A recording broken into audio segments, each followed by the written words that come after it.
Gavin Holt looked up from his phone just as a martini glass almost slipped from the server's hand a few steps away. But instead of dodging, he merely leaned slightly to the side, almost lazily, then smiled like someone used to a world where others always move out of his way.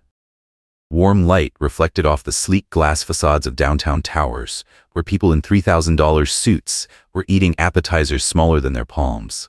And Gavin, the man who once sold his first fintech company at a $500 million valuation, walked in with the bored aura of someone who's won too many games and is now looking for something else to feel.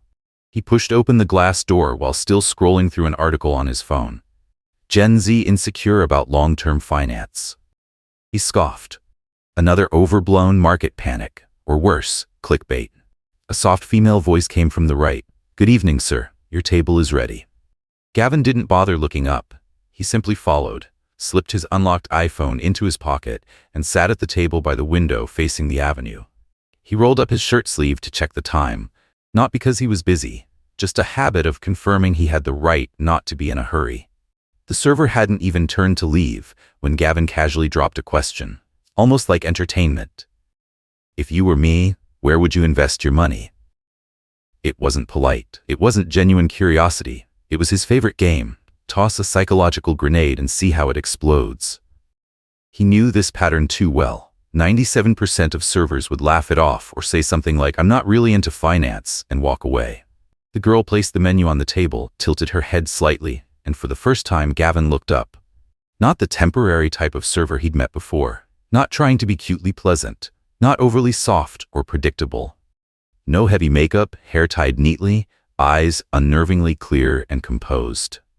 "I think your question is missing key variables," she said, calmly, as if she were dismissing a weak argument, not responding to a millionaire waiting for her to stumble. Gavin blinked for the first time that evening. She continued, still within the frame of professional service, yet with a subtle rhythm change most people wouldn't notice unless they were used to observing how others think. "You said money, but didn't specify whether you want to preserve value, minimize risk, or increase leverage. Those are three entirely different goals. Without clarity, any investment is random." The words weren't loud, not sarcastic, but there was a very clear refusal to submit, delivered with surgical precision. Gavin smirked, part annoyed, part thrilled. He rested his elbow on the table and, for the first time, set his phone down entirely. "Are you diagnosing me for attempting to manipulate your answer?" Lila didn't nod, didn't deny it either. She simply asked, "Would you like to order your drink first? Or do I need to confirm that you're running an intellectual reflex test right now?" This time, Gavin actually laughed. It wasn't a polite laugh, more like a sharp exhale from someone who just realized he'd encountered a very rare kind of opponent. And in just a tenth of a second, his eyes, the same eyes that were brimming with self-assurance moments ago, flickered. Barely, but unmistakably. She wasn't afraid. In fact, if his instincts were right, she might have slightly looked down on the way he asked the question. No one else in the restaurant noticed. But Gavin, a man whose gaze analyzed more accurately than predictive algorithms, knew instantly. This girl was not letting him hold the upper hand. A fleeting thought flashed through his mind. How long has it been since I had to recalculate a conversation? Lila still stood there, waiting for his order. In a place designed so every guest felt like they were exactly where they belonged, Gavin Holt, for the first time in months, wasn't entirely sure he was controlling the game. And in that moment, the real game finally began. Lila still didn't take his order. As if she had just decided, if she was going to answer, she'd answer properly. And she began, not with numbers or market sectors, but with the core of human fear whenever the word money is mentioned. Her voice was calm, not trying to impress. She said that if she were to talk about investing, she wouldn't start with the market, but with people's fear of loss. The very thing every financial system must exploit or steal before it can even talk about growth. She pointed out that most investors aren't afraid of losing money. They're afraid of being seen as the loser. So their decisions rarely come from logic, but from the obsession with protecting their reputation. And because of that, if you want to maximize returns, the real question isn't which industry will rise, but which group of people is currently desperate to prove they're right. Gavin didn't hide the fact that he leaned slightly forward. Lila hadn't used a single technical finance term, yet the entire framework she just laid out was exactly the foundation of behavioral finance he'd once paid hundreds of thousands of dollars to acquire from a Harvard advisory group. And here she was, speaking it as naturally as someone who had smelled real blood on the trading floor, not someone reciting from a PowerPoint slide. Lila continued, still standing, still perfectly within the frame of service, yet clearly untethered. She said that if she had to choose, she would invest in the sectors where the crowd is trying hardest to hide its fear, because that's where psychology is most distorted, and profit rarely comes from the numbers, but from how humans react to information, especially the information they don't want to believe. Her final line was sharp enough to make Gavin pause. Smart money doesn't look for what will go up. It looks for where people are actively lying to themselves. He laughed, but not with the smug amusement from earlier. More like someone who just realized he'd miscalculated from the start. He threw out a light joke to cover the slip. "Are you trying to steal my job?" Lila smiled politely, tilting her shoulder slightly. "You asked?" I answered. "I'm paid to communicate, not to dodge." That made Gavin's hand instinctively touch his chin, the unconscious reflex he had whenever encountering someone who didn't fit any predictive model he'd ever built before. He nodded, inviting her to sit for 5 minutes. Lila refused immediately, not performatively, just by the book. But right then, the restaurant manager appeared beside her, gently pressing her shoulder, and said softly, just loud enough for Gavin to hear, "Mr. Holt requested it." The word Mr. landed like a default command of power. Lila hesitated for a second, then pulled out the chair. 5 minutes turned into 10, then 15.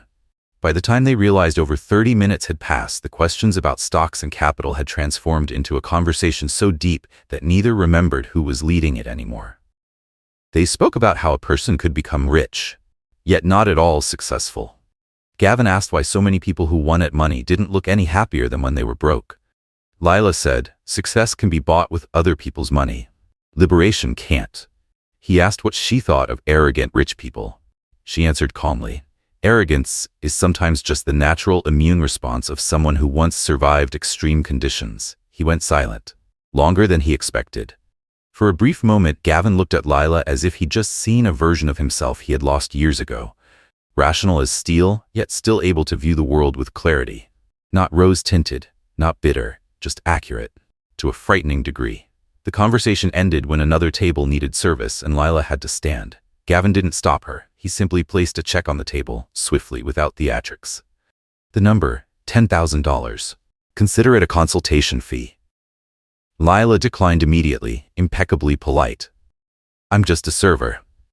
Gavin didn't argue. He only gave the faintest hint of a smile, then walked away, as if everything had ended precisely when it was supposed to. It wasn't until minutes later, when Lila gathered the bill to bring to the cashier, that she noticed the check tucked neatly among the papers. Not flashy at all, accompanied by a small handwritten note. People who truly understand the value of money never need it to prove who they are. A notification from the bank popped up just as Lila was staring at her laptop, checking the tuition deadline. Her account balance was barely a third of what she needed. Right as she was about to grit her teeth and recalculate everything, an email from the university landed. Her partial scholarship had been suspended due to unverified financial documents. No apology, no explanation, just a cold line requesting proof of payment ability or a deferment of enrollment. She didn't panic, but in the 2 seconds of silence that followed, Lila leaned her head back and closed her eyes. It was the kind of silence from someone used to living at the edge, but this time there was something different. She was tired. A new notification lit up her phone. "Gavin Holt, I have a small job. I need someone observant and brutally honest like you. Not a joke. If you don't plan to be a server forever, reply." Lila stared at the text for a long time. She typed, "I'm not interested," then deleted it. Typed, "Thank you but I decline," then erased that too. Instead, she locked her phone and left for her night shift, like nothing had changed. By the end of her shift, another notification came from the university, this time with a warning. If she didn't secure funding within 72 hours, her enrollment would be frozen. Lila stood inside her 11-square-meter room, eyes on the small metal box under her bed, where she kept what was left from the last time she lost everything. She didn't say a word, but eventually unlocked her phone and sent just 2 words. "I'll listen." Gavin's office was on the 50th floor, and just standing in the elevator made Lila feel like she didn't belong. Frosted glass walls. Hallways so silent she could hear her own footsteps. When the doors opened, a space unfolded like another stratosphere. Vast, minimal, no excess color, every detail radiating a kind of power that never needed to announce itself. Gavin didn't stand to greet her. He simply looked at Lila for a beat, as if confirming she still carried the same fearless expression as that first night. She did. "I need someone who can detect deception," Gavin said outright. "I have plenty of people who can calculate numbers, but not many can tell when something is psychologically skewed rather than mathematically wrong." Lila didn't reply immediately. She just observed. Her eyes swept past the desk behind Gavin, stacked with financial reports and complex data sheets. But what caught her attention was a single page with a slightly bent corner, misaligned with the rest. A sign someone had opened it, then shoved it back in a rush. She didn't stare at it, but Gavin knew she saw it. He slid a folder toward her. "Analyze this project for me. If you can do it, I'll sign a contract. Don't worry, it's dummy data. I'm not insane enough to hand over real assets to someone I've only met twice." The sheet was filled with numbers so perfect it was absurd, almost too clean, with zero minor discrepancies, no behavioral irregularities, profit curves smooth as if drawn with a ruler. The kind of data only someone who doesn't understand real markets would dare to polish so confidently. Lila took exactly 3 minutes. "Anything wrong with it?" Gavin asked, voice calm, though his eyes had sharpened. "It's too precise," she replied. "Real projection models don't reassure people by being flawless. They reassure them by showing a few irregularities. This project is meant to be sold to non-professional investors, designed to make them feel like they're winning without questioning it." Gavin stayed silent, then asked, "Any specific anomaly you spotted?" Lila pushed the folder back toward him. "Whoever made this report didn't account for customer abandonment behavior. A churn rate of 0 is impossible when payment options are open. Nobody likes the feeling of being controlled that tightly and still obediently stays." For the first time, Gavin couldn't hide the flicker in his eyes. Her answer was exactly what he once told his own strategy team, but it had taken them nearly a week of debate to get there. "She?" 3 minutes. No laptop. No hesitation. "Do you accept?" This time, it was a real offer. Lila nodded, but with one condition: she wouldn't come to the office. She would only work remotely, and her real name would never appear on any official document. Gavin studied her for a long moment. It wasn't a refusal born from fear. It was a defense mechanism, forged by something that had once cut her deeply. "Then I'll send everything through a secure channel. Just tell me, what should I call you?" "Lila." That's enough. In their first working session, they barely strayed from professional topics. But in a rare moment, when Gavin paused and looked down at the city through the glass, he blurted out that once he'd been denied a loan simply because his house was in a high-default neighborhood. Lila tilted her head, not moved, only asked, "Do you hold a grudge against that system?" Gavin replied, "No. I just can't forget the feeling of being seen as someone who can't win." That made her study him longer than usual. Then she turned away. The meeting ended at exactly 45 minutes.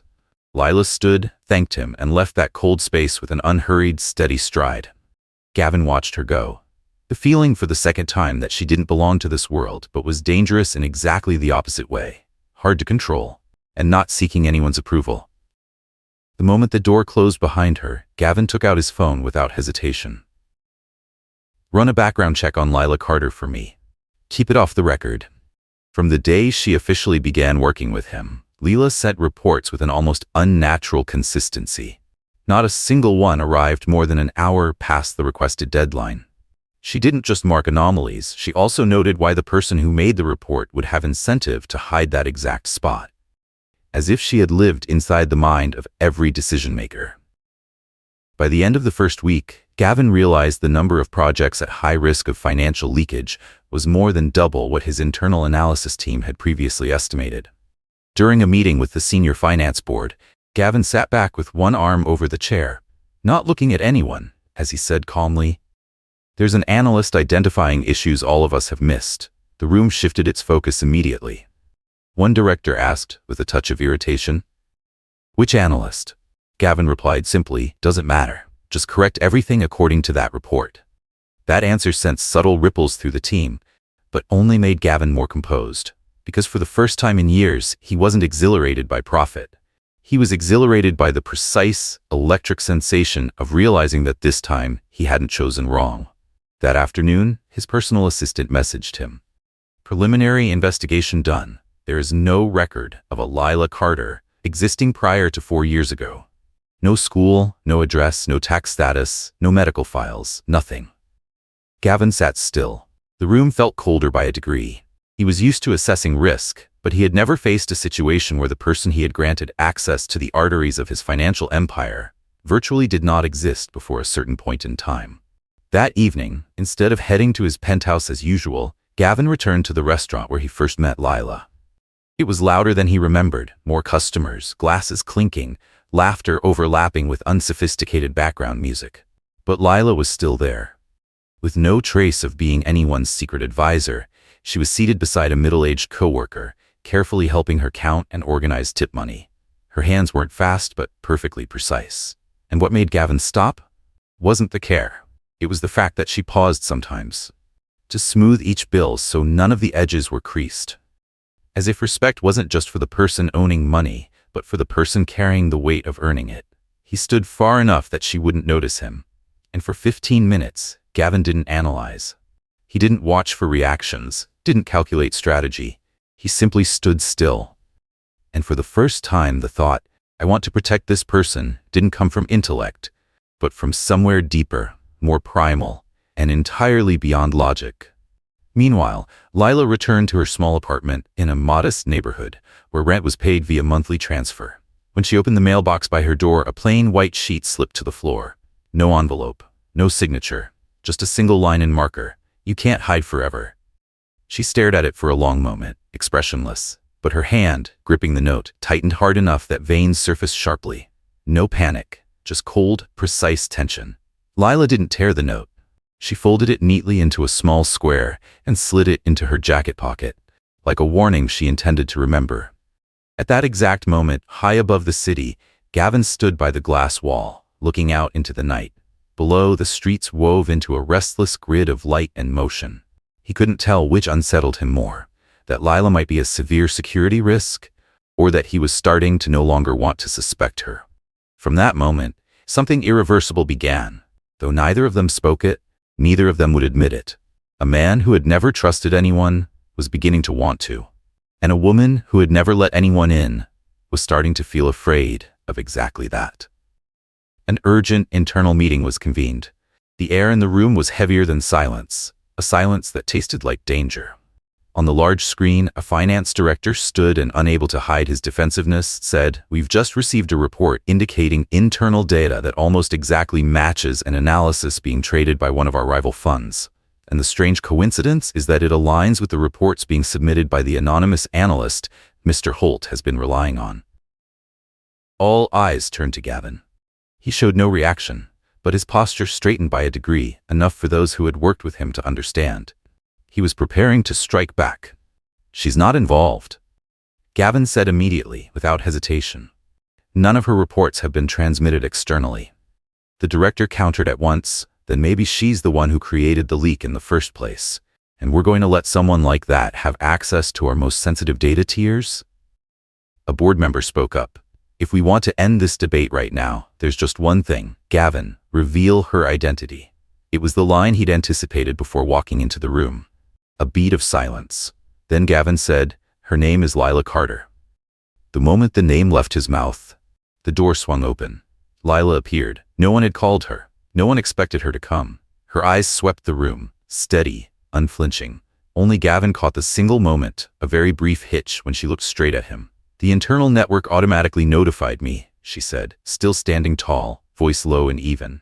"I'm here to make one thing clear. My name is not Lila Carter." The air shifted instantly. "I'm Lydia Monroe." The first reaction wasn't shock. It was recognition. A few people sucked in breath. Someone muttered a quiet curse. Lydia Monroe, the name that had once shaken the entire financial sector.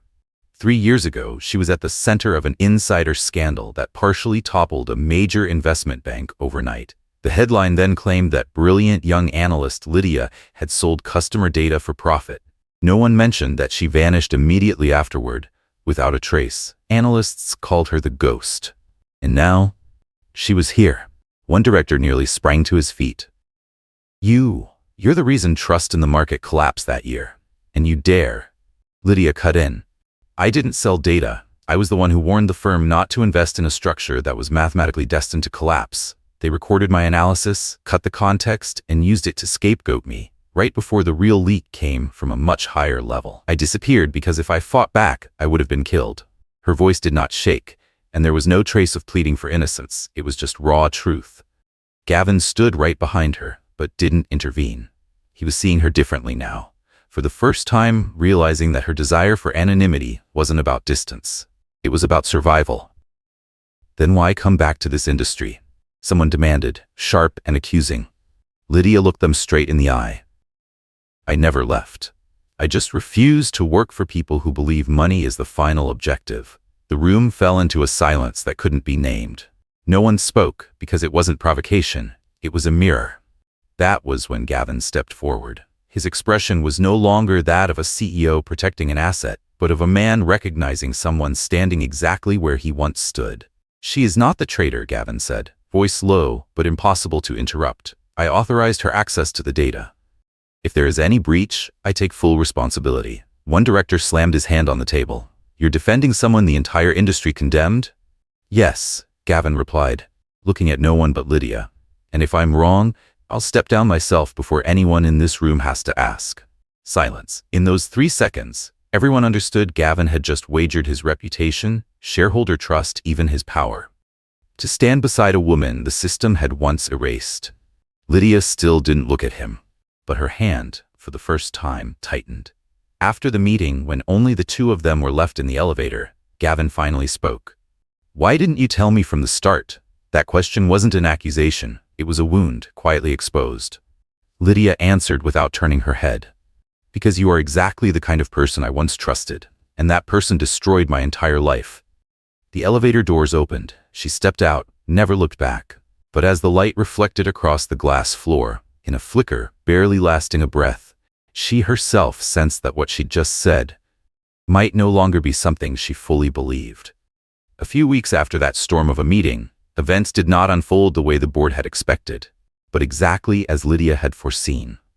The media exploded with independent investigations, unearthing internal evidence that her former financial firm had deliberately fabricated documents, cut and spliced meeting recordings, and framed her as the scapegoat to cover up a deal she had previously warned against. Each audio file was recovered, each email was leaked, and the word traitor once branded on her was replaced by the only person who tried to warn them of the catastrophe. The media tried everything to reach her. She didn't respond, didn't appear, didn't defend herself, as if she were merely watching, letting the world untangle the knot it had tied around its own throat. On a rare sunny morning, she walked into Gavin's office, for the first time not as Lila, but as herself, Lydia Monroe. He didn't look surprised. He didn't step closer, but his gaze was different. No more assessment, no more guarded caution, only recognition. I want to formally invite you to work with me as yourself. No more hidden identity, no conditions, no restrictions. Lydia stood still, not accepting, not refusing. She tilted her head slightly and asked, almost as if asking herself, "You're not afraid that someone like me could cost you everything?" The moment stretched, but never turned heavy. Gavin didn't answer immediately, but when he did, his voice lowered, not persuasive, not strategic, just honest. If losing everything means still having someone like you on my side, then maybe, for the first time in my life, I'd have invested correctly. No music, no theatrics, but something, infinitesimal, dangerous, trembled deep within Lydia. In a place she'd thought had died long ago, she didn't respond, just tightened her grip on her bag strap and turned toward the door. The morning light slanted across the desk, where the business card Gavin had left from their last meeting still sat exactly where it was before, untouched. Her name, Lydia Monroe, had already been printed on it, before the world had cleared her name. She stopped, for exactly half a second, her eyes landing on that card, then walked straight out.